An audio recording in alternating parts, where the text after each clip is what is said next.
All right, we are back here getting ready for the Masters on the podcast. Joining me today to break it all down, great friend of the podcast. He works for the PGA Tour. Dan DeMartini is here. Dan, how are you? I'm doing great, Mike. Glad to be back and glad we are fully entrenched in golf season. Absolutely. Definitely a fun time for sure. So catch me up. I was having a little busy with the March Madness and the start of baseball season here. What have I missed in the golf world so far? There's been some really interesting events going on the PGA Tour right now, and some names that have honestly paid their dues and have been fully rewarded. Just even the last 2 weeks, like Steven Yeager winning this past year, a name that has been on a lot of leaderboards over the years and never truly has had that marquee finish, and he finally got it at the Texas Children's Open. And even the week before, one of my absolute favorite people, Peter Malnati, winning the Valspar Championship. Two guys who have just, grinded it out and just, you hear about the Scotty Schefflers and the Jordan Spieths of the world, but, these are the kinds of guys that, golf and being on the PGA Tour is a fight for them. It's something they truly care about. And, we've seen that a lot this year. We've seen a lot of names that have emerged and said, there's more money than ever on the line. There's more opportunity to build a career, and they've stepped up and done it. And, the stars are always going to be there, and we're just getting in the thick of things here now. It's golf season. Usually for the casual fan, obviously the diehard fans are watching year round, but usually the Masters is when people really start getting back on the golf course themselves. And this is kind of the unofficial start to the year. And so, for the casuals out there and those that are just, really craving that golf fix, it's a great time to get back into it. And you've seen, if you want, go on and watch some of the great highlights from some of the events and some of these amazing finishes that we've had already. So you've had an amateur win this year. You've had Scotty Scheffler win this year. You've had marquee events, back-to-back wins for Scotty Scheffler at the Players Championship, 50th anniversary. And then you've had the guys like Peter Malnati who have, had career-defining moments. So if you've been dialed in, you've definitely seen some great golf. But here we are with, the first major of 2024, and we're ready to roll. Absolutely here. And let's catch up on, the defending champion, Jon Rahm. Last year, he wins by 4 strokes over Brooks Koepka and Phil Mickelson. Playing very well so far this year. What do you think of Jon Rahm's chances to repeat? Yeah, Jon Rahm obviously can always repeat. He can win any tournament. And, he's a fantastic player. And, I'm kind of looking at this saying the only thing that, in my mind, that's going to be really interesting for even just the casual fans is, this time last year, he already had 3 individual wins under his belt. I was playing some of the best golf of his absolute career, and from the calendar year start had played 8 events. Now this year, playing elsewhere, he's played a few less events, but it'll be interesting to see if he is able to then, with a little bit less event play, is he going to be able to be more fresh and ready to come out and win at Augusta and kind of retain the green jacket again for another year? Or is it, just there's too many other big names and too many other just hungry players out there that are just going to catch them and be able to kind of put themselves in a better position. So really fascinating to see now, all these players coming from wherever they play around the world and whatever format they play, all meeting it at the Masters. And it's a really, really interesting melting pot of professional play and different kind of competitive play and different formatting play. So I'm really curious to see it. The casual golf fan, even the diehard golf fan, everybody should be really curious to see all these guys come back together again and really see, the PGA Tour is bringing in quite a few really good young, hungry players. A couple that we'll get to during sleepers, but the Jake Knapps of the world and Ludwig Aubert, who, could really make a name for themselves at the Masters this year, and you got to watch out for them. So, a very, very exciting time, but once again, you can't count out anybody, any of the guys that you saw on the leaderboard in the top 10 last year. Augusta is one of those courses that, these guys, they know it. The stars all know it. They have dreamed of playing it. They come ready to play. That's why it's always so rare when, an unknown name wins it. Normally you're getting a pretty big top star that's going to put that jacket on. So, and Rahm definitely fits in the mix of that. Yeah, for sure. Here, let's go to a little bit of uncertainty as we're recording here on April 2nd. The Tiger Woods thing is flowing around because it probably flew in this week, went for a secret round at the Masters, and it sounds like he may be trying to see, I might resurface here and play the Masters this year. Like, obviously, like, it would be remarkable after the accident, all that stuff. He's even playing golf, but if he does play, can he make the cut? I feel like the days of Tiger winning these Masters are over, but can he hang around for the weekend? I mean, it really depends. I think the only thing, and this is just my gut reaction, Tiger Woods can always win any event. He's obviously had it's well documented, even at Genesis, he wasn't feeling well. There were a multitude of factors. If he's going to go out on the golf course, he's only going to go if he thinks he has a chance to win. He really is. And I still believe that. I see his swing. He knows that golf course inside and out. There's no pin location or tee location that can catch this guy off guard. He just knows this golf course. I mean, this is who Tiger is. There's no more defining moments in golf than seeing Tiger at Augusta. So I truly believe that that it will take everything going his way. He'll have to get off to a fast start on Thursday. There's no, if he's won over or even or anything, like, he needs to see some very, very positive numbers quickly. And he needs to go low on Thursday, get that confidence, and he needs to hold on. Do I think weather factors could help if it's one of those first couple rounds where it's rainy or, the course is maybe even if it's, blazing hot and the greens are rolling incredibly fast, does his experience get him through to the cut? Maybe. But look, I'm just saying every year that goes on, we all know that, if he's going to go out there, he's not going to go out and put himself in a bad position where he's just not fit to play. So I know we don't really know at this moment, there's still rumors going on out there if he's going to play or not.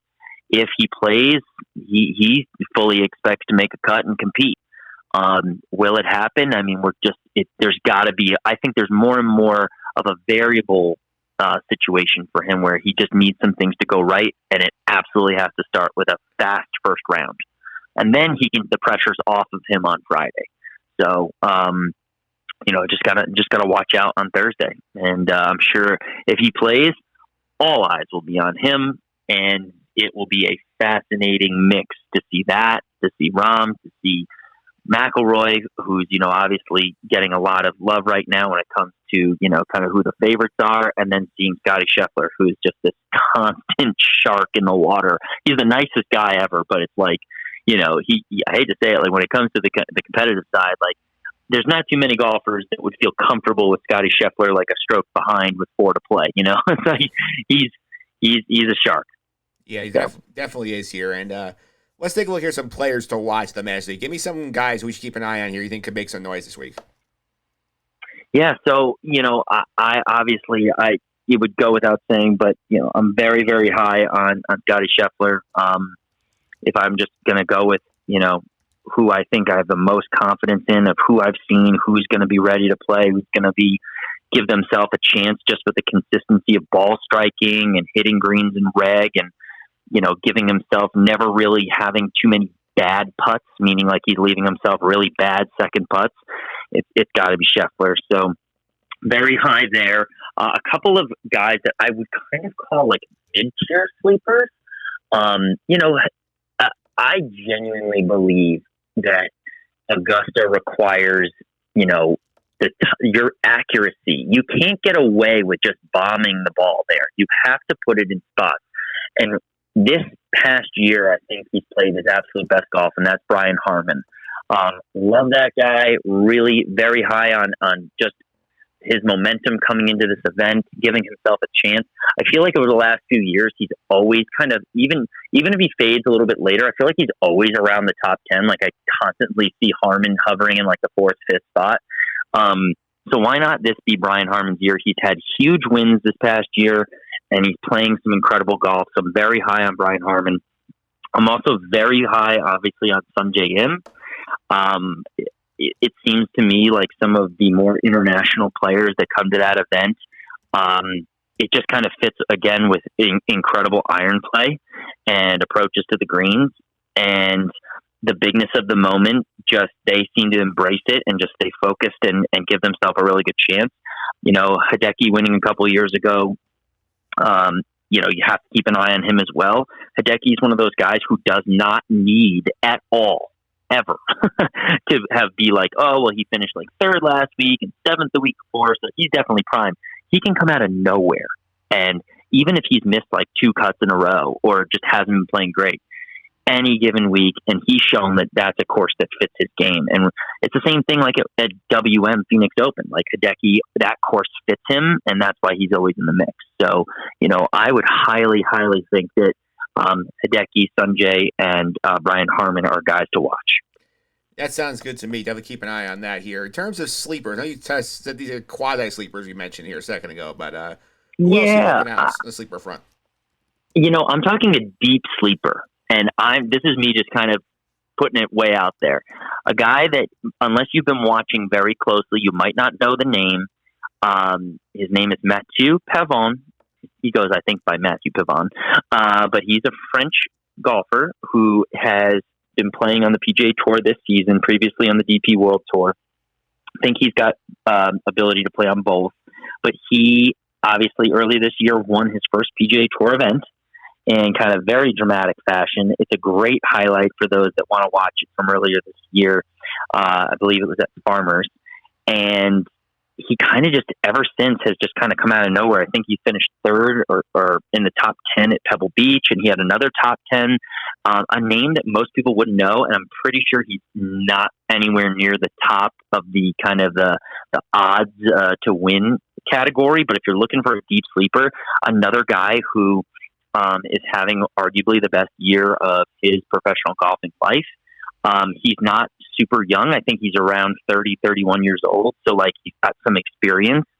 This is his first chance to play the course. And once again, you never know what you're going to get. This is a course that seems to be the guys that know it the best and know where to put it. I have more favor, but maybe he rolls into this with just saying, my expectations are low and I'm just going to go out and enjoy myself. And maybe that works in his favor. So keep an eye on him. And once again, he'd be my deep sleeper pick for sure. All right, that sounds good here. So if you had to pick a winner right now, if you had to put your chip out here and say, this is who I think will win the Masters, who you got? Yeah, Scotty Scheffler. I'm just not going to pick against him right now. And I know that the McIlroy story, there's a lot of people that are high on him right now and, just want him to get that experience, to get put on the green jacket and complete the career Grand Slam and do all of those things. I just think that even if Scotty we've seen it multiple times, even if he gets off to the leaders are at 4 under and Scotty's 2 over after day one, and even if he's 6 or 7 shots back, he just keeps coming. And he just keeps going, and he just finds a way to get in a groove. And all of a sudden, he's 7 under, through 11 holes and around, and you're just like, whoa! All of a sudden, he just marched up into the top 5. And then once he's there, it's just, he's gonna find a way to get his name at the top. And I just think he's the best player in the world, and I just think that he is. He's got such a great golf, attitude. He doesn't react to poor shots in a way that is detrimental to his next swing. You see other players that get really frustrated when they make a bogey or miss a putt that they think. He just kind of looks and he just says, oh man, okay, that broke left. All right, here we go, next shot.